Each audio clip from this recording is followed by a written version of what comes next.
Hello everyone, आप सभी का स्वागत है मेरी YouTube channel Gunjan Sharma biology foundation में। आज का जो वीडियो है वो chapter 7 twelfth class biology human evolution से रिलेटेड है। इस चैप्टर का ये 5th पार्ट है जो कि एंड पोर्शन है और इसमें हम ह्यूमन एवोल्यूशन के बारे में डिटेल डिस्कशन करेंगे। तो आइए स्टार्ट करते हैं आज का वीडियो जो कि रिलेटेड है ह्यूमन एवोल्यूशन से। तो जो 4th पार्ट था, इससे प्रीवियस जो पार्ट था उसमें हमने फाउंडर इफेक्ट और हार्डी-वेनबर्ग जो इक्विलिब्रियम है उससे रिलेटेड जो इक्वेशंस थी न्यूमेरिकल्स से उनको देखा था। तो आज का जो अपना टॉपिक है वो है a brief account of evolution. Evolution के बारे में जो हमें ब्रीफ जो नॉलेज है, समरी जो है वो गेन करनी है, उसके बारे में पॉइंट टू पॉइंट बात करनी है। तो वो कौन कौन से पॉइंट हैं? About 2000 million year ago the first cellular form of life appear on earth.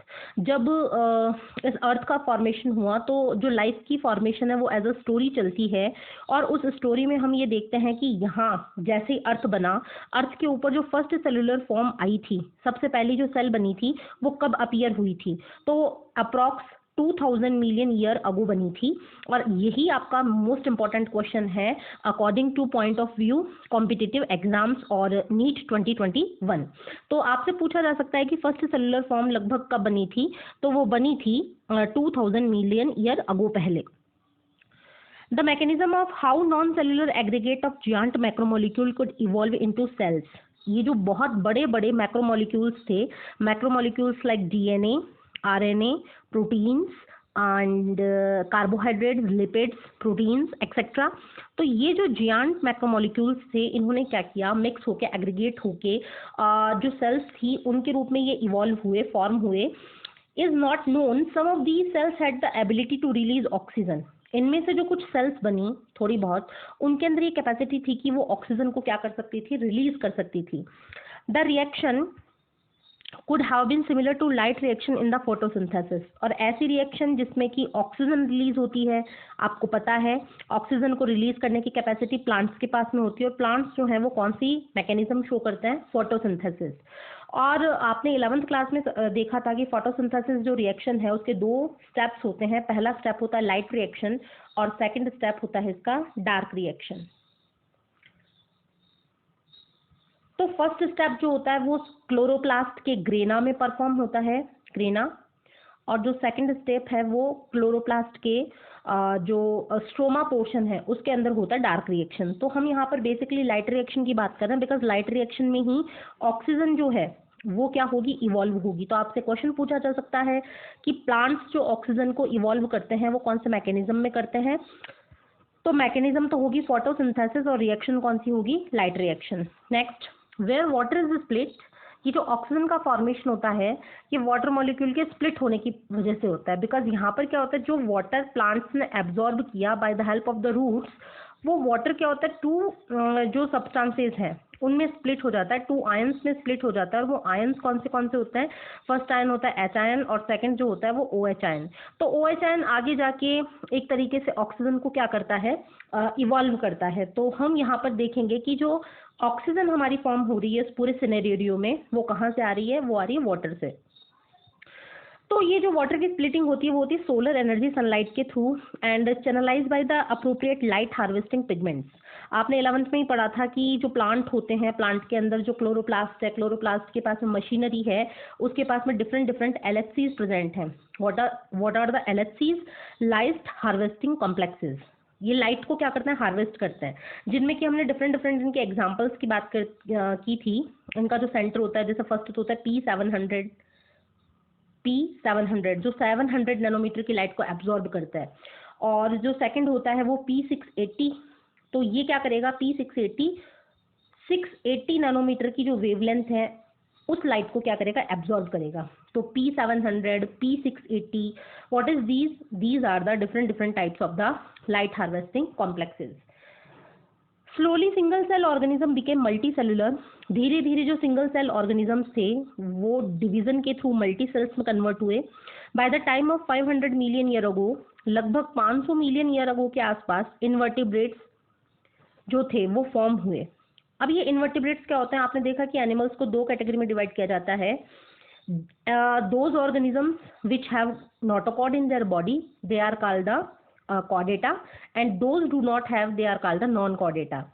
onwards chordata divided into two category, number one vertebrate and another one is the invertebrate. तो इन्वर्टिब्रेट ऑर्गेनिजम्स वो होते हैं जिनके के अंदर vertebral column absent होगा। Vertebral जो column होगा इनके अंदर क्या होगा, एब्सेंट होगा। तो जिनमें वर्टिब्रल कॉलम एब्सेंट होता है वो कहलाता है इनवर्टिब्रेट्स। और इनवर्टिब्रेट्स के अंदर आपके डिफरेंट डिफरेंट फाइलम्स आते हैं, जैसे कि पॉरीफेरा है, सिलेंड्रेटा है और एनालिडा है, आर्थ्रोपोडा है, मोलस्का है। These are the different examples of the invertebrates. तो ये जो इन्वर्टिब्रेट्स थे इनका फॉर्मेशन लगभग 500 मिलियन ईयर अगो पहले हुआ। जॉलेस फिशेस जो आई, जॉलेस फिशेस जो होती हैं उनको हम मान सकते हैं कि जॉलेस फिशेस जो हैं ये कब बनी, probably evolve around 350 million year अगो। तो ये भी क्वेश्चन बन सकता है कि जॉलेस जो फिशेस हैं वो कब बनी, तो वो बनी थी 350 मिलियन ईयर अगो के आसपास। सीवीड्स, समुद्र में जितने भी आपको अनवांटेड प्लांट्स दिखाई दे रहे हैं वो एग्जिस्ट कर रहे थे प्रोबेबली 320 मिलियन ईयर अगो के आसपास। We are told that the first organism that invaded land were plants. हम पहले बात कर चुके हैं कि वाटर को छोड़ के लैंड के ऊपर आने वाले जो प्लांट्स थे वो कौन थे, टेरिडोफाइट्स। तो याद रखिए सबसे पहले कौन से प्लांट जो थे वो वाटर को छोड़ के लैंड पे आए, तो वो थे pteridophytes. They were wide spread on land when animal invaded land. जैसे ही प्लांट लैंड के ऊपर वाइड स्प्रेड हुए, डेवलप हुए, इनके बाद में एनिमल्स ने भी क्या किया, लैंड के ऊपर अटैक किया। Fishes with stout and strong fins could move on land. ऐसी फिशेस जिनका स्टाउट यानी जिनका थूथन जो था वो बहुत स्ट्रॉन्ग था, फिन्स जो थे उनके मजबूत थे, वो लैंड के ऊपर आए और लैंड के ऊपर आने के बाद में वापस से वाटर में गए। This was about 350 million year अगो। और ये जो सारी प्रोसेस हो रही थी ये कब हो रही थी, ये लगभग आसपास हो रही थी 350 मिलियन ईयर अगो के आसपास। इन 1938 में एक फिश को पकड़ा गया साउथ अफ्रीका में, टू बी ए सिलोकेंथ। और उसका जो हमने जीनस जो इसका डिस्कवर किया वो एक सिलोकेंथ थी, जिसको कि हमने 1938 में हमने पकड़ा, which was thought to be extinct. और आज ये क्या हो चुकी है, एक्सटिंक्ट हो चुकी है, खत्म हो चुकी है, ये हमें नहीं मिलती।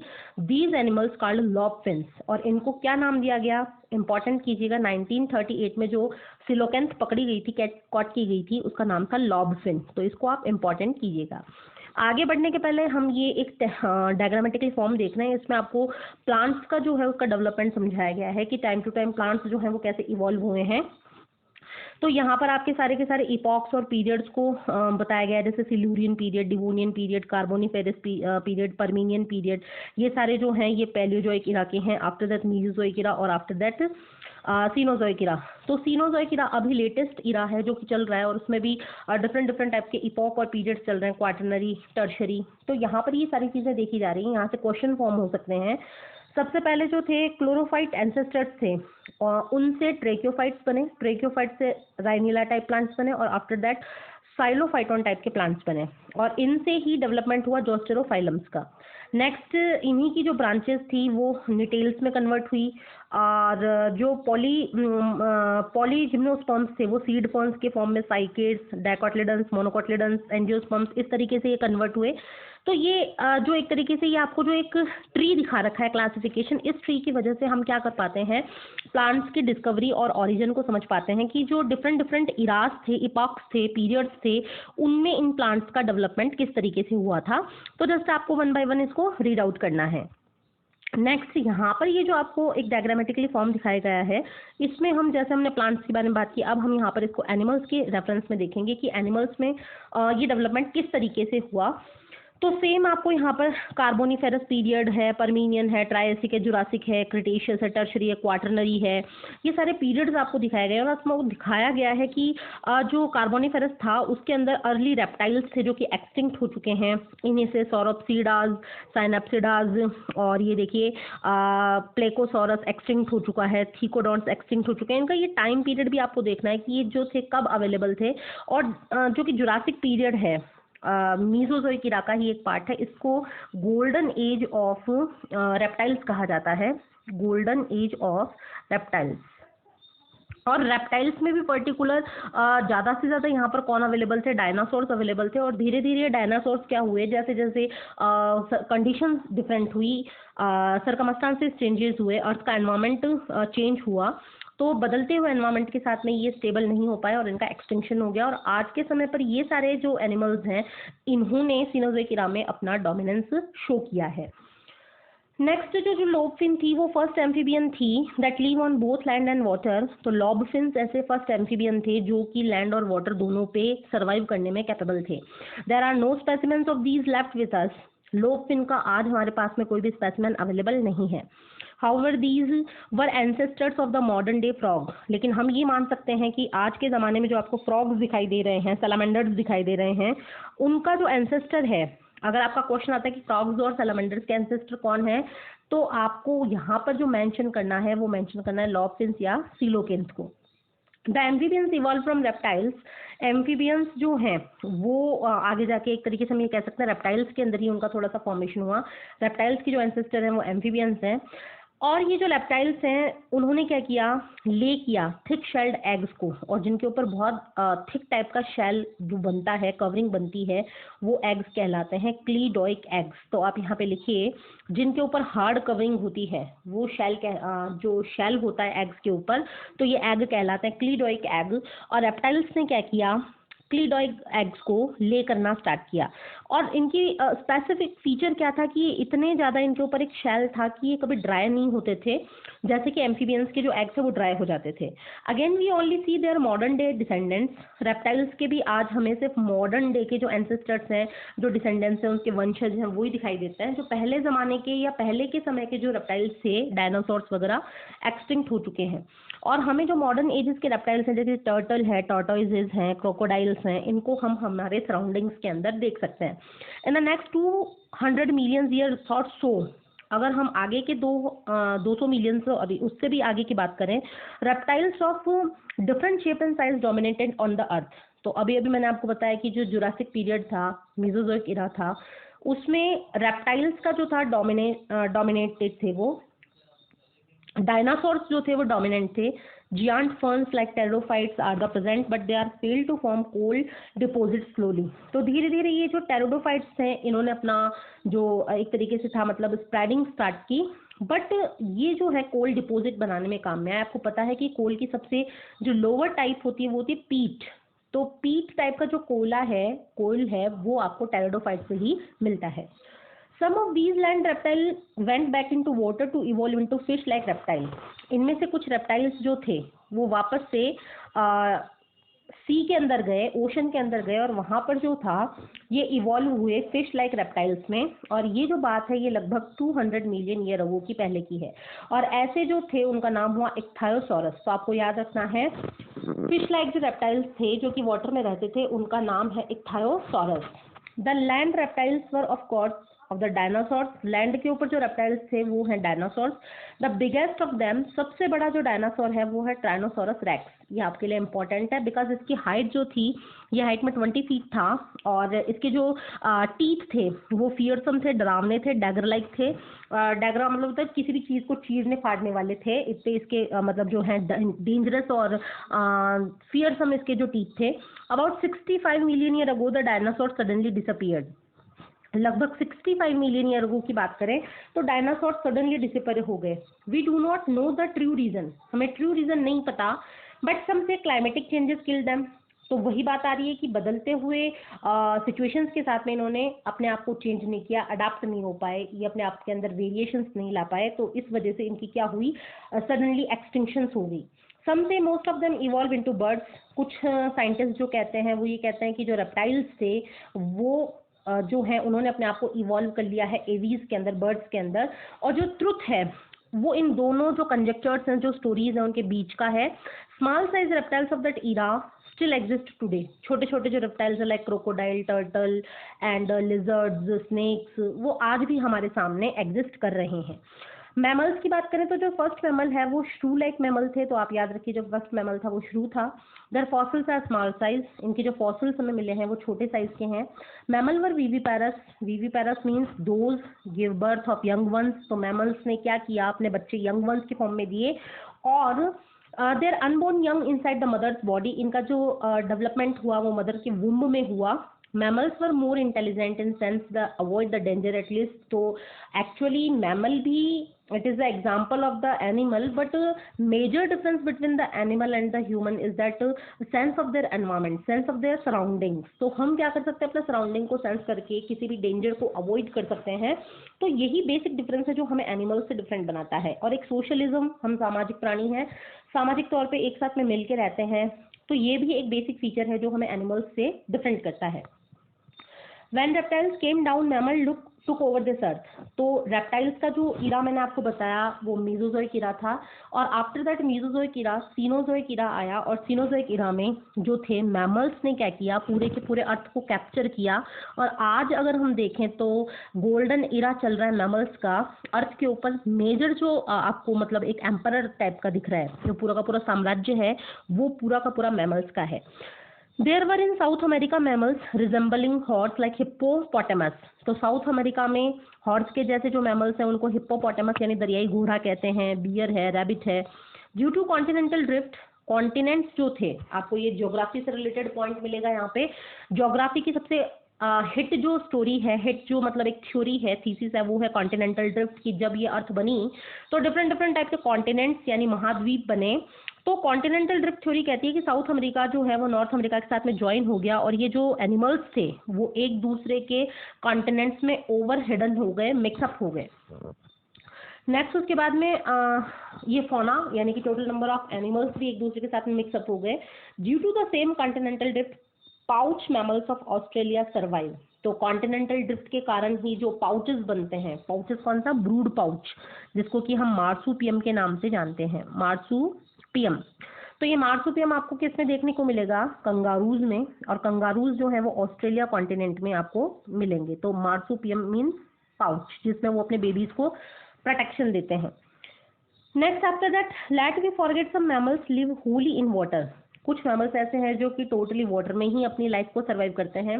वेल्स हैं, डॉल्फिन्स हैं, सील्स हैं, सी काउज हैं, ये सारे एग्जांपल्स हैं जो कि वाटर में अपनी लाइफ को सर्वाइव करते हैं. Evolution of horse, elephant, dog etcetera, special stories of evolution. इनके आपको डिफरेंट, जब आप नेक्स्ट हायर लेवल्स पे जाएंगे तो इन सब की आपको अलग अलग टाइप की बुक्स मिलेंगी पर्टिकुलर, जिसमें कि एवोल्यूशन को एक्सप्लेन किया गया है. You will learn about these in higher classes. The most successful story of the evolution of man. इनमें से भी सबसे इम्पोर्टेंट जो थ्योरी है वो है इवोल्यूशन ऑफ मैन की. तो इसको हम यहाँ पर देखना चाहेंगे कि मैन जो है, ह्यूमन जो है वो किस तरीके से इवॉल्व हुआ. तो हमारा जो बेसिक टॉपिक है, मेन टॉपिक है, हम उसके ऊपर आ रहे हैं, इवोल्यूशन ऑफ मैन. तो इवोल्यूशन ऑफ मैन में क्या है कि about 15 million year ago, 15 million year अगो की पहले बात करें तो जो प्राइमेट्स अवेलेबल थे, प्राइमेट्स वो होते हैं जिनके अंदर मेंस्ट्रुअल साइकिल आता है, जिनकी फीमेल्स में मेंस्ट्रुअल साइकिल आता है, वो प्राइमेट्स होते हैं. तो 15 मिलियन ईयर अगो पहले जो प्राइमेट्स अवेलेबल थे अर्थ के ऊपर, उनको नाम दिया गया है ड्रायोपीथेकस एंड रामापीथेकस. तो ये दो नाम आपके लिए इंपॉर्टेंट हैं. सबसे पहले जो ह्यूमन बना, ह्यूमन का जो इवोल्यूशन हो रहा था, तो सबसे पहला जो सिनेरियो आया वो आया ड्रायोपीथेकस और रामापीथेकस का. तो ये दोनों कब अवेलेबल थे, ये 15 मिलियन ईयर अगो पहले अवेलेबल थे. वर एग्जिस्टिंग, दे वर हेयरी, उनकी बॉडी पे बहुत ज़्यादा हेयर थे. And walked like gorillas and chimpanzees, और ये चलते किसकी तरह थे, गोरिल्ला और चिंपांजीज की तरह. रामापीथिकस वर मोर मैन लाइक, वाइल ड्रायोपीथिकस वर मोर एप लाइक. तो यहाँ से आपके 12th का हिट क्वेश्चन, पीएमटी का हिट क्वेश्चन, कॉम्पिटिशन का हिट क्वेश्चन आपको देखने को मिलेगा. आपको ऑप्शंस दिए जाएंगे और आपसे पूछा जाएगा कि मोर मैन लाइक और मोर एप लाइक कौन था. तो रामापीथिकस जो थे वो मोर मैन लाइक थे, और जो ड्रायोपीथिकस थे वो मोर एप लाइक थे. Few fossils of man-like bones have been discovered in Ethiopia and Tanzania. तो ये दो कंट्रीज के नेम हैं यहाँ पे, इथोपिया और तंजानिया. यहाँ से मेन लाइक जो बोन्स हैं उनके फॉसिल्स हमें मिले हैं. These reveal, इनको स्टडी करने के बाद में हमें पता लगा that hominid feature leading to the believe that about 3 to 4 million year ago, कि ह्यूमंस के जैसे फीचर थे वो लगभग कब देखे गए थे, 3 to 4 मिलियन ईयर अगो पहले. Man like primate walked in eastern Africa. तो ये फॉसिल्स हमें बताते हैं कि जो मैन लाइक प्राइमेट थे वो ईस्टर्न अफ्रीकाज में थे. They were probably not taller than 4 feet, उनकी हाइट 4 फीट से ज़्यादा नहीं थी. बट वॉक अपराइट, ये सीधे होकर ही चलते थे.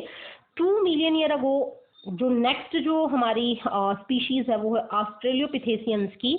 तो पहले था रामापिथेकस, ड्रायोपिथेकस, आफ्टर दैट ऑस्ट्रेलियोपिथेसियंस. और ये जो ऑस्ट्रेलियोपिथेसियंस थे ये ईस्ट अफ्रीकन थे, ईस्ट अफ्रीका के ग्रासलैंड्स में पाए जाते थे.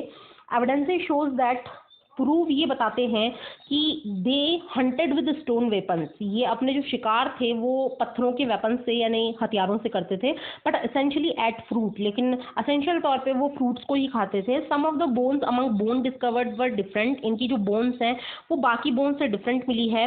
This creature was called the first human like being the hominid and was called Homo habilis. तो सबसे पहले ह्यूमन जैसा जो हमें फॉसिल मिला होमिनिड फीचर्स का, उसको नाम दिया गया होमो हैबिलिस। इसकी जो ब्रेन कैपेसिटीज हैं वो ब्रेन कैपेसिटीज 650 से लेके 800 क्यूबिक सेंटीमीटर, सीसी का मीन क्यूबिक सेंटीमीटर। तो आपको ये ब्रेन कैपेसिटीज बहुत अच्छे से याद रखनी है कि फर्स्ट होमोनिड स्ट्रक्चर वाला कौन था, होमो हैबिलिस था, जिसकी ब्रेन कैपेसिटी 650 से लेके 800 क्यूबिक सेंटीमीटर के बीच की है। They probably did not eat meat, वो लगभग शायद हम ये कह सकते हैं कि मीट को ईट नहीं करते थे।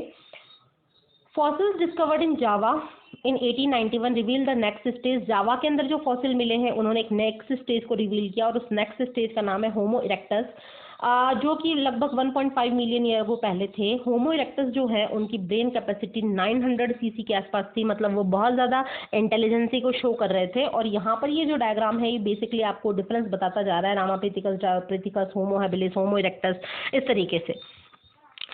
नेक्स्ट उसके बाद में हम देखें तो ये 900 सीसी हो गया, और होमो इरेक्टस जो था वो प्रोबेबली मीट ही खाता था, नॉन वेजिटेरियन था। और उसके बाद में निएंडरथल मैन आए, और निएंडरथल मैन, ये नाम आपको याद रखने हैं।